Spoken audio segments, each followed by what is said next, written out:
Hi there, this is Adie from Adie Trinity Music, and in this video I want to help you learn how you can figure out what size violin or viola works best for you. The biggest difference between the violin and the viola regarding sizing is just what the different sizes are called.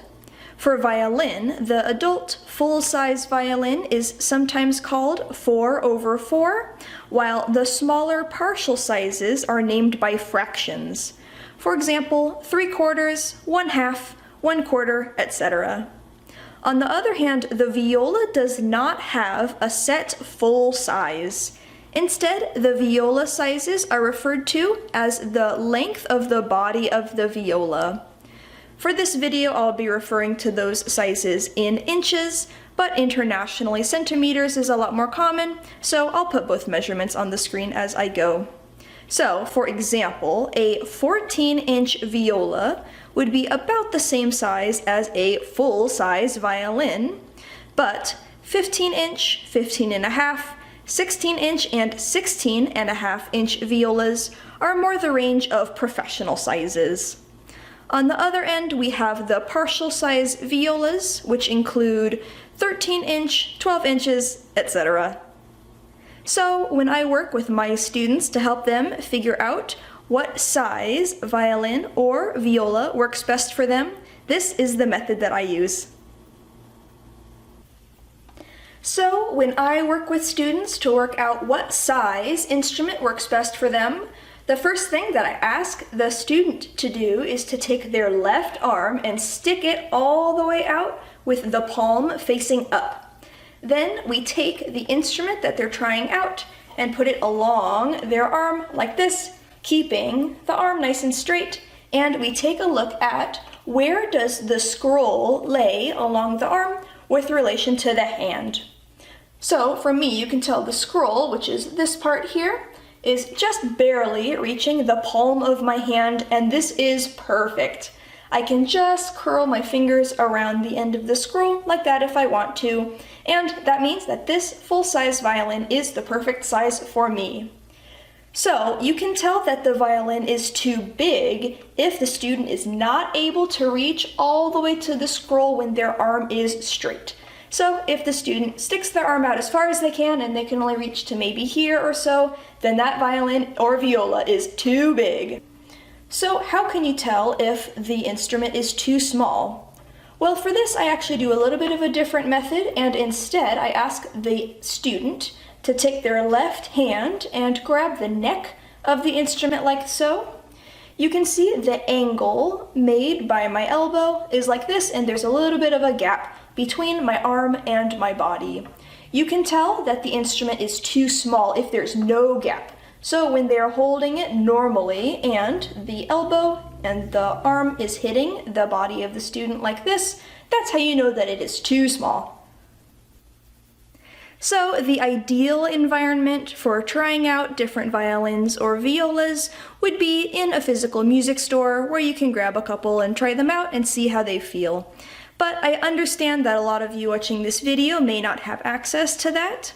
So while it's extremely important that the student selects an instrument that is the correct size for them, what I would recommend is to first guess what size will work best, but to make sure that you order it from a business that offers returns and exchanges. That way, when you get that instrument in the mail and the student goes to try it out, if it's a little bit too small or a little bit too big, you can return it and exchange it for the correct size. It can also be a little bit hard to tell sometimes whether the instrument is the correct size or if it's a little bit too big or a little bit too small. If you're unsure, I prefer erring on the size of it being too small rather than too big. The reason for that is because a smaller sized instrument will feel more manageable to the student as they're getting started, but a bigger instrument could become uncomfortable.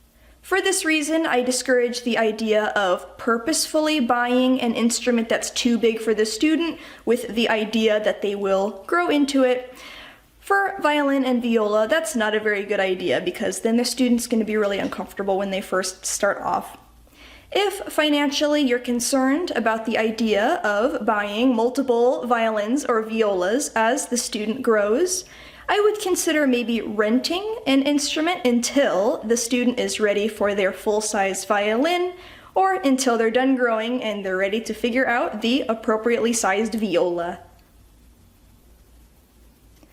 While this method does work for both the violin and the viola for beginning students, I also just wanted to offer a couple of comments for those of you who are looking into the viola specifically. As I mentioned, the viola doesn't have a standard full size, and so it can be a little bit more complicated to tell what size viola will work best for a student. This is my professional viola that I play on. It is a 15-inch viola, and you can see that I just barely reach around the end of the scroll like that with my left hand. For me, this size viola is perfect, but a lot of professional viola players, even of my stature, might play larger violas to get a larger viola sound. For me, I don't find this personally worth it. When I got into college and graduate school and I was working on very difficult, technically demanding repertoire, the 16-inch viola that I used to play on was causing my left hand to become strained, and so then I sized back and I got this very nice 15-inch viola. It still has that big viola sound, but it's much more manageable for me to play on. Larger violas will have a larger sound, normally, and smaller violas are going to be a little bit easier to play technically and help you with your intonation and your relaxation. So I hope you guys found this video helpful, and I wish the best of luck to all of you who are in the market for a new violin or viola, whether it's to buy or rent. I hope this video was helpful for you, and as always, if you enjoyed this video and you're interested in seeing more violin and viola content by me, please make sure to subscribe to my channel, and I will see you in the next one. Bye!